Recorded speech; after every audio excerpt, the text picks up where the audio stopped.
Ladies and gentlemen, welcome to the Galloway and Isabel podcast. My name is Thomas Galloway. So today I'm doing another solo podcast, and I'm going to talk about the top colognes in 2019. So not of 2019, but in 2019. These are fragrances that may have come out in the last 5 or 6 years, but as long as fragrances are not super popular, you can wear them from really any year. It's not something that you need to stick to the most recent or current fragrances. Those are not necessarily going to be the best. And if you do that, you're just going to be missing out on a bunch of great colognes that have come out in the last 5, 10, even more years than that. There's a really good one I'm going to talk about that came out in 1996, as old as I am. So we're going to focus on the top 10 fragrances that I currently use this year. I'm also going to go through each of them and talk about the strengths and weaknesses of each of those fragrances, as well as who this fragrance is for and what type of person it would best fit. All these fragrances except for one, I tried first with samples, and I only have tried with samples. I have not bought the bottle. I see tons of people on YouTube doing reviews of cologne, buying tons of cologne bottles, and that's just wasting money.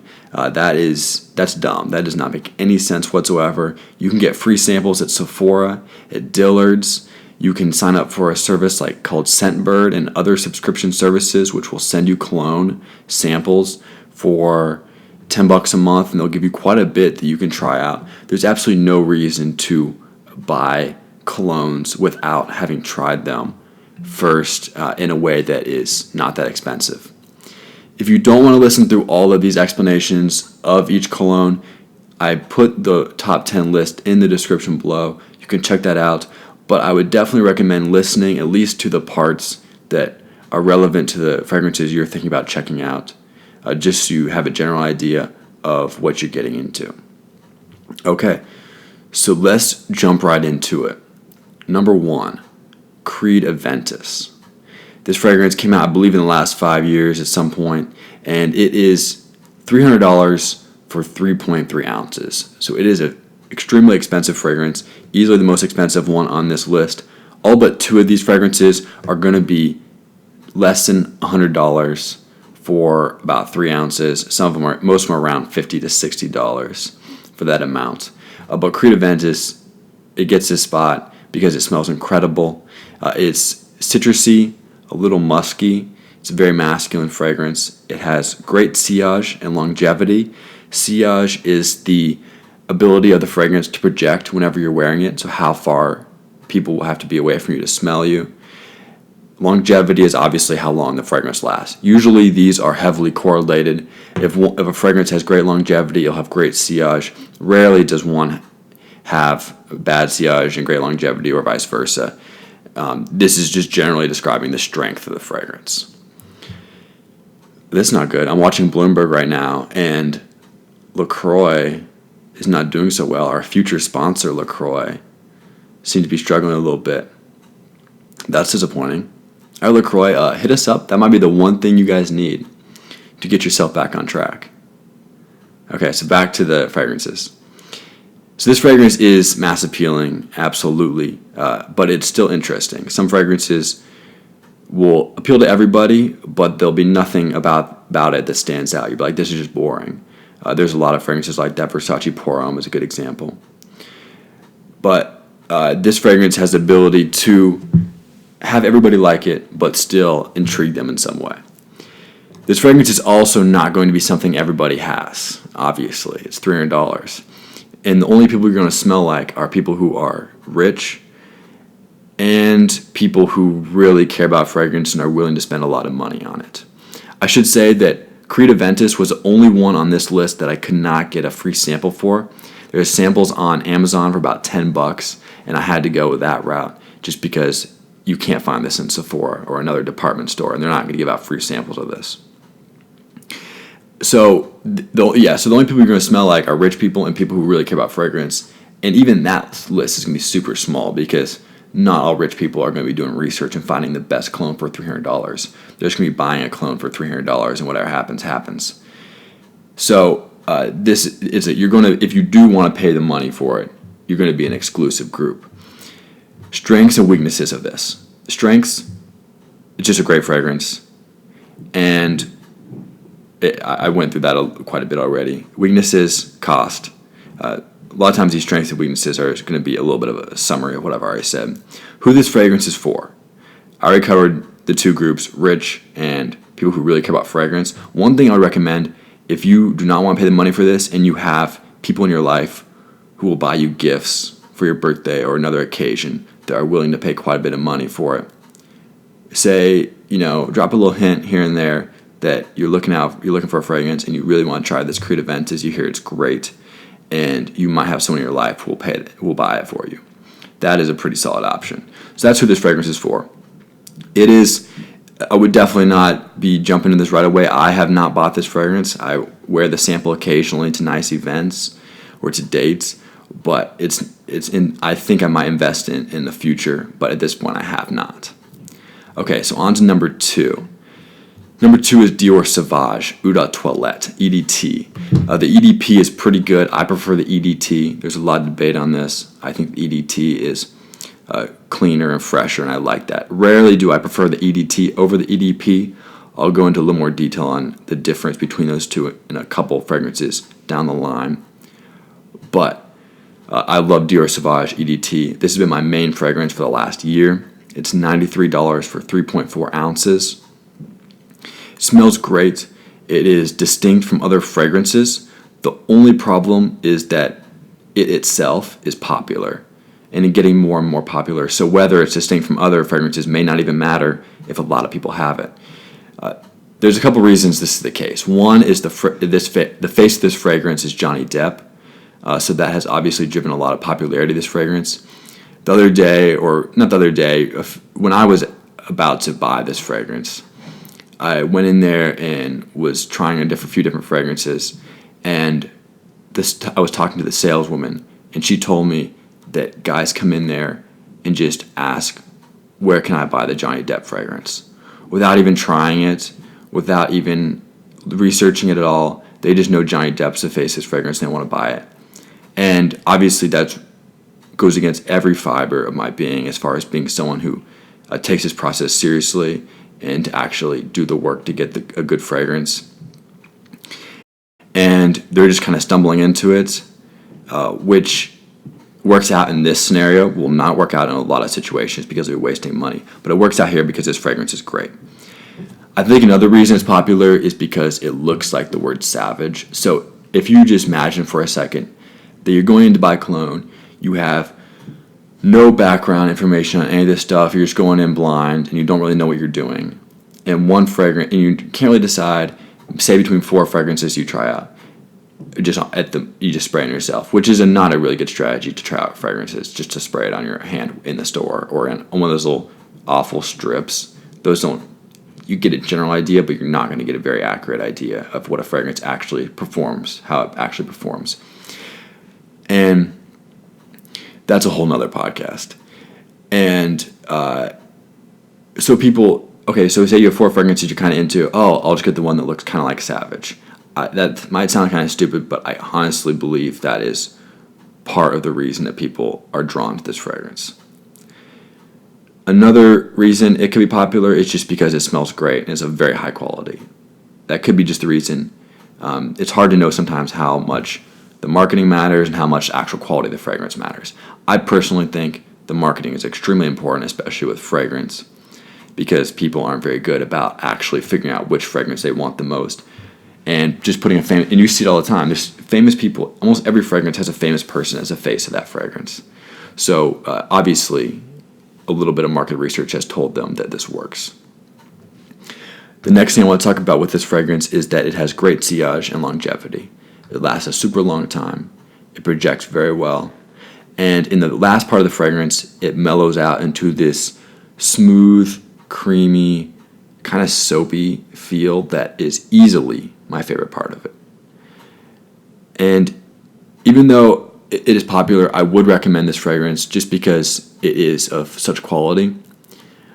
That being said, if you live in an area where people are really into fragrances or the people you are around a lot are really into fragrance, I would stay away from it in that specific situation because there's a good chance more and more people are going to be getting it and more people are going to have it. So in that specific situation, I would stay away from it. I notice when I go to a bigger city, I smell it. Like when I go places, I recognize, oh, people are wearing Dior Sauvage. Whereas in Ames, where I'm currently living, I never really smell it. I feel like I'm the only one that I've noticed wearing it. And so that's just something to keep in mind depending on where you live. I feel like I kind of went through the strengths and weaknesses already. The strengths, it's a great fragrance. Weaknesses, and it's pretty well priced. $93 for 3.3 ounces. Also, when you're buying fragrance, even though it might seem like a better deal to get the big ones, unless you have really committed to a particular cologne, I would not buy big bottles of it. Stick to the smaller stuff, like no more than 3.3 ounces. And because I've seen like 6.7 ounces, I'm not sure who's buying those, but there's a good chance you're going to waste a lot of it. It actually takes a long time to go through a cologne bottle, even if you wear the same one every single day. It takes a long time. So that's one thing I would recommend. Weaknesses, popularity. So because of that, I'm thinking about moving on to something else. But I'm going to wait a little bit. I still have this bottle. I'm not going to make myself finish it. We did a podcast on sunk costs. We know all about that. But it's not been a problem yet until I start smelling on a regular basis when I live in Denver next fall. Then I might have to change my mind. Okay, so who is this fragrance for? If you're someone this is a great beginner fragrance. It's very solid. There's nothing like super offensive about it that might make it kind of risky to wear. And it's just a really solid one. If you're fine with smelling like a large group of people, depending on where you live, then this fragrance is for you. Number 3, Chanel Allure Homme Sport Eau Extreme. So this has a lot of parts to it. First, you have the basic fragrance, Chanel Allure Homme. Then it's the sport version of that fragrance, and then it's the extreme version of that sport fragrance. And all these different aspects to it have kind of hurt the fragrance because it's difficult to market something where the name is that complex. But it's a great fragrance. I think a lot of people. This is the only other really expensive one. This is $275 for 3.4 ounces. Now Sephora does carry this in most of the locations, so you can get samples of this for free. As I said earlier, the only one on this list that you cannot get free samples of at Sephora or another department store is Creed Aventus, the very first one, which is very expensive. Chanel Allure Homme Sport Eau Extreme. They also have the EDT version. I think a lot of people don't like sport fragrances because they have the impression that it's going to be very generic, and usually that's right. This fragrance is not like that. It takes a break from that general sport vibe. It smells great. It's very, very strong and interesting, and it's very solid. It's another one of those mass appealing ones, very kind of similar to Creed Aventus, where it is going to appeal to a lot of people. I don't have a whole lot to say about this. It is the strengths of it. It just performs really well. It has very good sillage and longevity. As you might imagine, these first few fragrances are going to be very good performers. You're not going to have a whole lot of fragrances that don't last very long. I can't stand fragrances that don't last very long. If a fragrance can't last that long, or you have bad sillage where no one can actually smell it unless they're making out with you, then the fragrance is not really doing its job, and it doesn't really matter how good it smells. Weaknesses, the price. Other than that, this fragrance is very solid.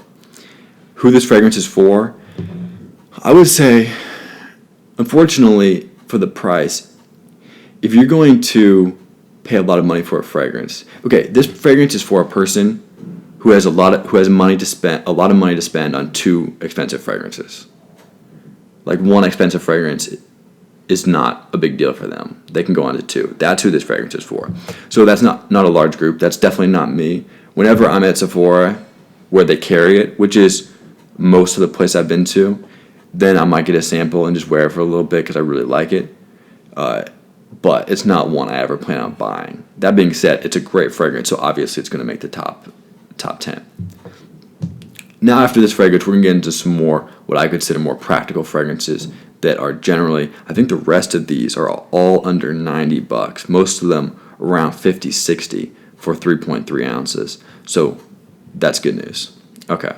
Most of this list is based on performance of the fragrance and smell of the fragrance, and not so much on price. I didn't really detract any fragrances because of the price, because I want to, if you do have the money to spend, you're going to want to know what the ranking is like.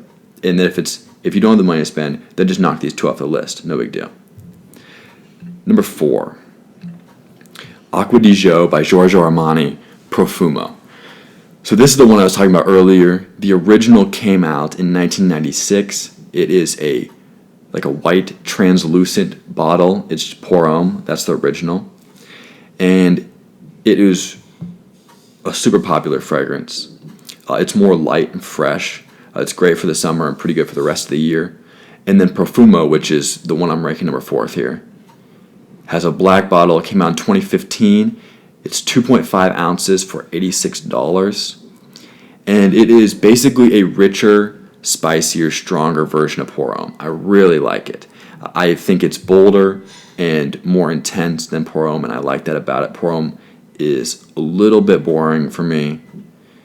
And I like that this fragrance has a reputation as a no-nonsense, masculine fragrance. It's very bold, and it's one of those fragrances that has a reputation just like a businessman from basically age 20 to 50, or even older than that. Like, this is one of these fragrances that absolutely has no cap to it as far as age. Same with Creed Aventus. Some of these fragrances we'll get to a little later would feel weird on someone in their 40s. But this fragrance would not be like that. This fragrance is, I say, a very common one, but not necessarily, but like in certain circles, like in a circle that you would want to be associated with. Okay, so strengths and weaknesses. Strengths, yet another very solid fragrance. Not a whole lot more to say. Weaknesses, I don't think there's any weaknesses with this fragrance, there's nothing really stands out except for maybe the fact that it is, if you absolutely do not want to smell like anybody else, then do not get this fragrance. But that's just a hard thing to do, period. And, I mean, whatever. Who this fragrance is for, I went over this a second ago. Basically anybody who, a businessman, very to the point, direct, nothing fancy. You're not trying desperately to stand out in some way. I want a fragrance that smells great and gets the job done. Then this would be a great option. Okay, the third thing we need, the third fragrance, like the third version of this fragrance, and the last thing we need to cover with Acqua di Gio is that they have another version that came out in 2018 called Absolute. And it is very different than the other two. You can identify it. It's a clear bottle, and the liquid is like kind of orangey-ish, maybe like a dark, like burnt orange, darker, kind of like Dolce & Gabbana the One, which is our next fragrance. So basically what I'm saying is, if you like the very first two versions of Acqua di Gio and you expect Absolute to be just like it, and you're just getting another version of the original, you are going to be disappointed. It is nothing like it. It is much sweeter, much warmer, and it's more along the lines of A La Nuit Alone by Yves Saint Laurent. And I think that if the vibe that you were going for, that you really liked with the first two, is not the one you're going to get with the third. I still think the third is really good. It almost would have cracked this list, of this top 10, but it's absolutely different. So definitely try that one out before you drop a bunch of cash thinking it's going to be just like the first two. Number 5, Dolce & Gabbana The One, Eau de Parfum. Eau de Parfum, specifically not Eau de Toilette. Absolutely not. This is $53 for 3.3 ounces.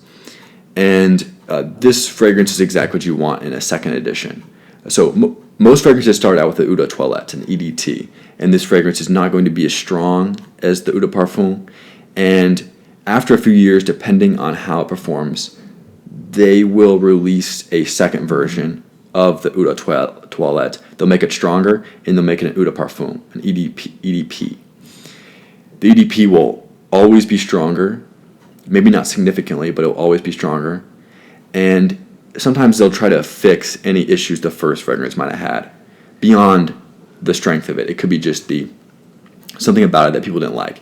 Try to do something different.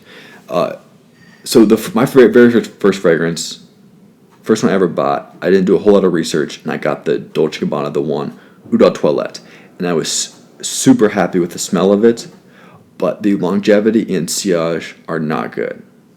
Definitely below average, which is obviously a problem. As I mentioned earlier, if a fragrance doesn't last long, or you can't really, and it doesn't project well, it doesn't matter how good it smells. It's basically worthless.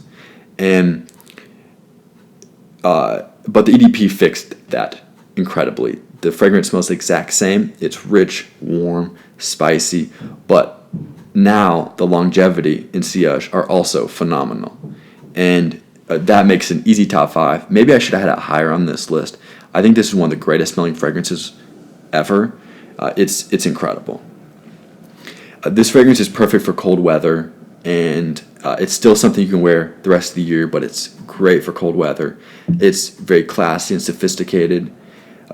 That's the same vibe that the commercials try to put off. So a lot of times the commercials will try to represent what the fragrance is like in their commercials. So the commercials for Dolce & Gabbana, the one, were Matthew McConaughey.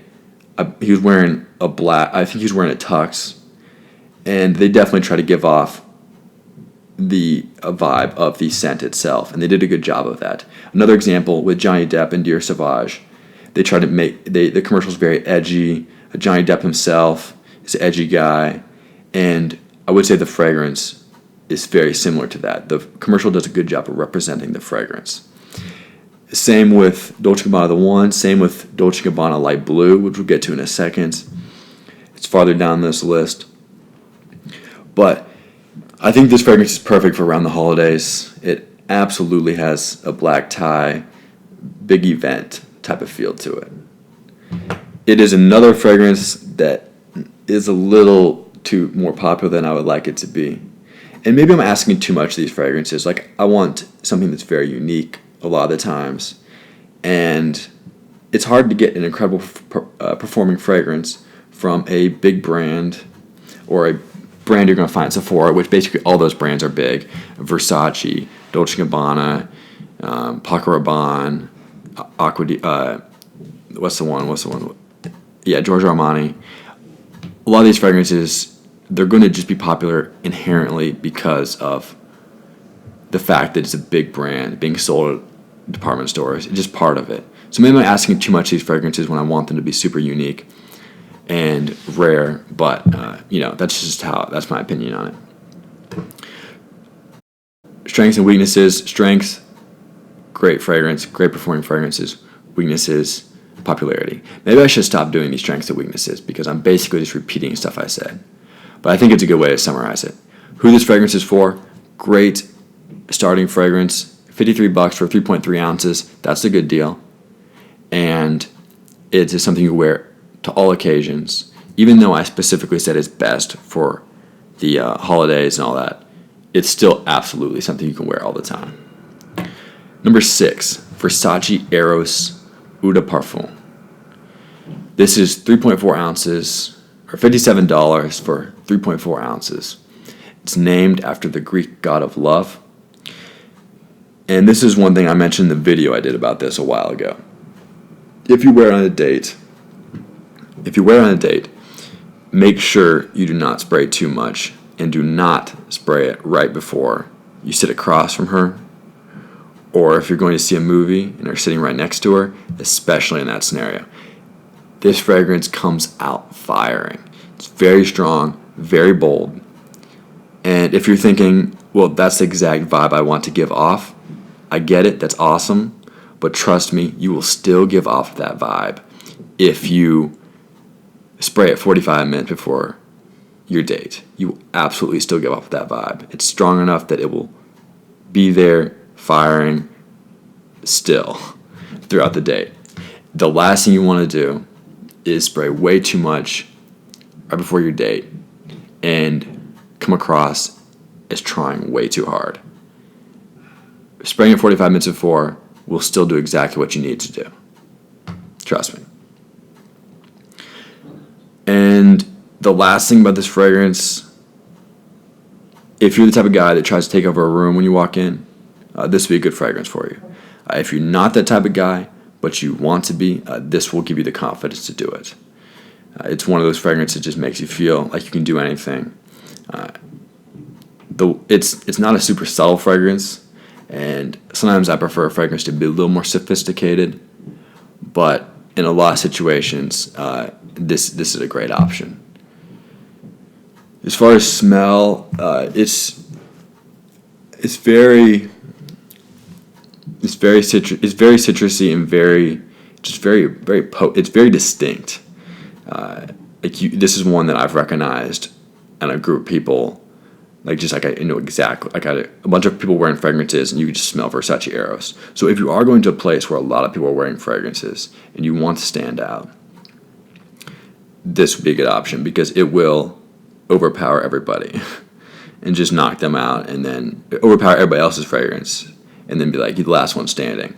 Which, if that's what you want, go for it. Number 7, La Nuit de l'Homme by Yves Saint Laurent. This is 3.3 ounces for $69. So this is a fragrance that is sweet and sugary without having any spicy or smoky or edgier undertones. And this is something I initially did not like about it. But I wore it a number of times, and I have come around on it for very specific situations. One of those situations being a date. This is a very romantic fragrance. It has a very intimate and sensual vibe, and it is one of those fragrances that is difficult to spray too much, which, as I talked about in the last one, that's exactly what you want for a date. You are there for one reason, and that reason is not to impress everybody in the restaurant. You're only trying to impress the person who will probably be within 3 or 4 feet of you the entire evening. So you don't need to be spraying a bunch of cologne. You just don't need to. And if you do seem like you're trying to, this is what's going to happen. The 2 things are going to happen if you spray too much. One of those things is she's going to be like, why is this person trying to impress everybody here? Second thing, this person must be really trying to impress me because he's wearing a ton of cologne, and then she's going to freak out because you're probably, it might like, oh, what's this guy covering up? He's trying super hard. So this is one scenario. I think in a lot of scenarios, I'm not really worried about wearing too much. Just people, just deal with it. But this is the one scenario where I would definitely go on the lighter side, just so you avoid that possibility. Okay, number 8. Actually, did I have anything else to say about this one? Okay, this is what I was going to say. Ultimately, I do not wear this fragrance because even though it's a great fragrance, it's high on this list, I always have something that I would prefer to wear on a date. And also, this fragrance is not edgy enough. So those 2 reasons, I usually have something I prefer. I rarely am like, oh, let's go down to number 7 tonight. The first 6 aren't going to cut it. Or the first 6, I'm tired of the first 6. I rarely get tired of 6 colognes. So that's where we are. Okay, so Paco Rabanne 1 million. EDP number 8. This is basically just me repeating everything for Versace Eros. Very strong and powerful. It's one of the greatest projecting and long-lasting fragrances. It's one of the first fragrances I sprayed, and they sprayed one morning, and the next morning I was still smelling it. Normally you just kind of get used to it by that point, or it wears off, and that I think that's the only fragrance where that's ever happened to me. So that is a great testimony for that right there. Okay, number 9, Versace Dylan Blue. This is the cheapest one on the list, I believe. Not a knock on it. $47 for 3.4 ounces. The fairly new fragrance from Versace. I believe it came out either last year, in 2018, or 2017. It's great for spring and summer. It's pretty sweet.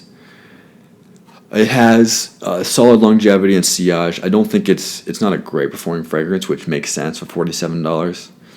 I think it's Versace's most interesting summer fragrance, ahead of Homme, definitely, and Eau Fresh, Eau Fresh, which is a good one, and I have that. That would miss out in the top 10 by a couple. It's a pretty good one, but it's actually a really good one. The problem is it's incredibly popular. Versace Eau Fresh is something.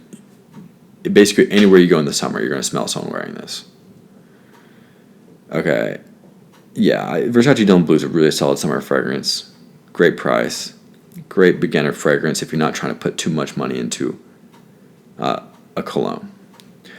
Okay, and last but not least, Dolce & Gabbana Light Blue Eau de Toilette EDT, not EDP. Once again, going against my general rule of usually preferring the EDP over the EDT. The problem with this one is that I feel like for the EDP, they just ramped up the level of perfume oil, which is the percentage that changes depending on the version of fragrance. So EDT to EDP is just an increase of 10% of perfume oil. Makes it stronger. What I feel like they did with this one is they ramped that level up, but didn't consider what would happen to the rest of the fragrance. And so for me, it just feels like you're wearing a bunch of alcohol. It feels like super alcohol-y, and that's an awful feeling. I do not like it at all. Not a fan of the EDP. The EDT, though, is great. It's a great light summer fragrance with a streak of pepper, and that makes it much more interesting than most summer fragrances, and I'm a big fan. Okay. I don't think I have anything else to say about that. So to summarize, a lot of this list was fragrances that I did, like I was starting to think, oh, this is too common and too popular a fragrance, so maybe I need to adjust my standards on what I'm expecting, how rare I want a fragrance to be, or like really do some more in-depth research and find these obscure fragrances that are out there somewhere. I know they are. But the main thing I would leave you guys with is go try these fragrances at Sephora. Get a sample of it. Go tell the people, I'd like a sample of these fragrances. Maybe not do all 10 at once. That's kind of a dick move, but you can do it. I normally just go in there and do like 3 or 4. It takes them a hot second to do that. I mean, it's not like they are just pulling them out of a drawer and handing them to you. So like, it's kind of up to you how far you want to push it, how many you want them to do. But that's the move. That's how you should go about this, is to go try these things out. Take them home. Don't rush into buying a fragrance. You can wear one of these sample things, I would say, easily for 4 days. And that's plenty enough time to figure out what actually smells like on you, not just on a little cardstock strip of paper, on you and for a whole day. So that's what I would say the most important thing. Check in the description to get the names of these so you know what you're going after. And be very specific with the people who are filling up samples for you. I don't even tell them which bottles I want them to spray. I physically grab them and take them to the person who is going to fill it up, and say, I want samples of these 3, and I'm physically holding the bottles, because a lot of times if you just tell them, they will mess it up. And obviously you don't want that if you're trying to do accurate tests of this. You don't really know. You can't be sure which one you're getting. Obviously not ideal. So that's what I would leave you with, guys. That's basically all I got. This was fun. I really like talking about fragrances and cologne. And if you guys have any questions about it or just want to talk about it, 100% down. So, yeah. This has been fun. And I'll do some similar videos like this in the future. There's more stuff to talk about with cologne, obviously. I can go through more colognes, period. I can also talk about how to apply cologne, just different things, just all the different ancillary processes regarding cologne. Okay. Everyone, have a great day.